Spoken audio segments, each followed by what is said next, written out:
When you begin to look at your life, you can decide to use fear as a blocker, or you can decide to use it as building blocks. That you decide, hey, look here, I'm going to move in this direction. I'm not going to allow anything to stop me from doing what I want to do. See, when you begin to understand and acknowledge your fear, and you go forth anyhow, you go forth in a spirit and a knowing that there's a way that you can begin to handle this. There's a way out here somewhere. There's a solution. What it is that you're seeking.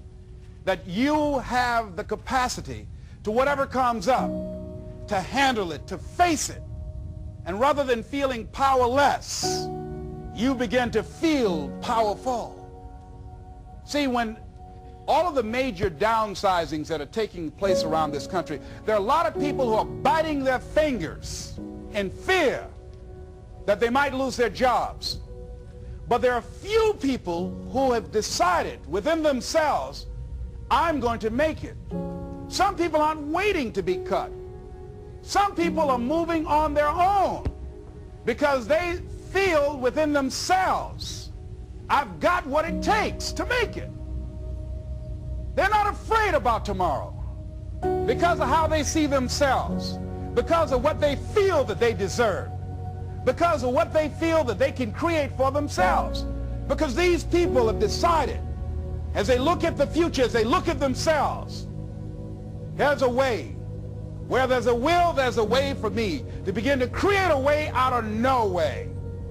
And when you have that kind of consciousness, when you have that kind of spirit, nothing can stop you. Nothing.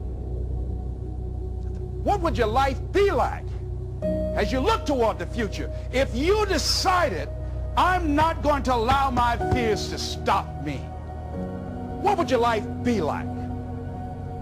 What would your future be like if you decided to want that which you desire so strongly that it prepares you past your fears, that you experience the fear, as the one book says, feel the fear and do it anyway?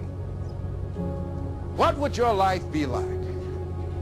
And I'm saying to you that all of us who have been entombed by fear have the capacity to resurrect ourselves and to resurrect our dreams. And you have. Is it easy? No. It's not easy. Can I do it? Yes. What's one of the ways to get started? Some of us need somebody to hold our hands. Sometimes we need somebody to help us out. Be willing to say, I don't know. Be willing to reach out. Be willing to get some assistance to take you to the next level. What great athlete. You never expect boxers to make profound statements.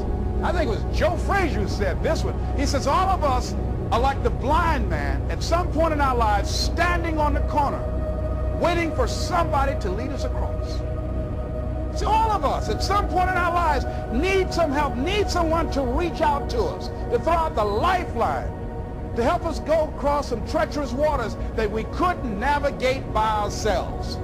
None of us do it by ourselves. All of us at some point of our lives. We need that kind of help. We need that kind of assistance because we grow from the people we have in our lives that can enrich our lives personally, professionally, spiritually, and all the dimensions of our lives. We don't grow in a vacuum. So as you look at yourself, what are the fears you have that maybe you need some help in strengthening yourself in that area? As you assess your strengths and your weaknesses, as you begin to approve yourself and your passions and your dreams and your goals and the things that you want, if you decide to experience all of your true potential, as you decide to manifest all of your greatness, as you decide, wait a minute, what else is available to me out here if I decided to experience the fear of rejection, the fear of no, the fear of failure, the fear of standing by myself? What else is available? Of taking a chance, a fear of losing it all. What else is available to me that will bring some extra meaning and value? The fear of people not liking me. You know how many people do things they don't want to do because they want everybody to like them? Everybody's not going to like you. No, it's just not that kind of world. But you know, there are a lot of people who won't take positions on issues, who won't take a stand for things they believe in, who won't speak up for themselves because they don't want to make anybody mad. Oh, it was Bill Cosby. He said, I don't know what the secret of success is. He said, but here's what I know what the secret of failure is. He said, trying to please everybody. You can't please everybody. But there are people who have the fear of rocking the boat. So they just go alone in life, just go alone. Not trying to disturb anything, not trying to shake anything up, not trying to make any waves. You see, there are some people who come through the universe and their level of contribution and the level of energy they manifest is so small, so inconspicuous that when they go, you won't even know they left.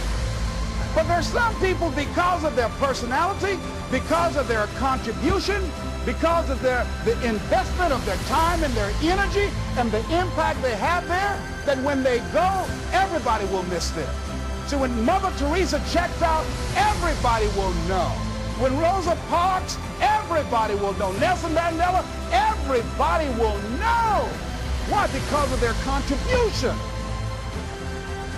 See, but there's some people, because their contribution is so small, no one will care.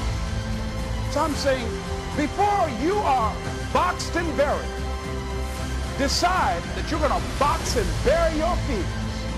Decide that you're going to begin to live life on a new level, seeking out new horizons, that you're going to find more love and more joy and more ways to give more to life. God said something, I love this. He says, everything a man does for himself, guess what? He takes with him. Everything he does for others, he leaves behind. So when you begin to say, what is it that I want to leave? What contribution that I want to begin to make? What difference do I want to make in life? What is it that I want to do with the rest of the life that I have left? What chances I need to take? What risks do I need to begin to embrace? What fears do I need to step on? What areas of my life am I dead right now? What dreams? You can either live your dreams or live your fears. You have got to get to a point where you say, I'm sick and tired of living like this. There's got to be more. That's when people go out and strike out on their dreams. That's when people get out of relationships where they're dying together rather than growing together. That's where they leave. I tell you, one of the exciting things about life is you got to keep the child in you. Little children dream. After we become adults, life slaps you side the head a few times, and then you don't dream anymore. Bigger Thomas in the book, The Invisible Man, I think it was, he said, the impulse to dream has been slowly beaten out of me through the experience of life. And most people, ladies and gentlemen, have stopped living their dreams because of the lessons they've learned from life or things they've picked up, because we've only been born with two fears. The fear of a loud sound, or the fear of falling. And all the other fears are fears we learn, fears we pick up. Whatever you're scared of, your life, the value you brought to the planet, far more important than whatever you're afraid of. You're stronger. So as we begin to look toward the future and look at what will it take for us to break through those fears, one, acknowledging the fear, knowing it's all right, some fear is healthy.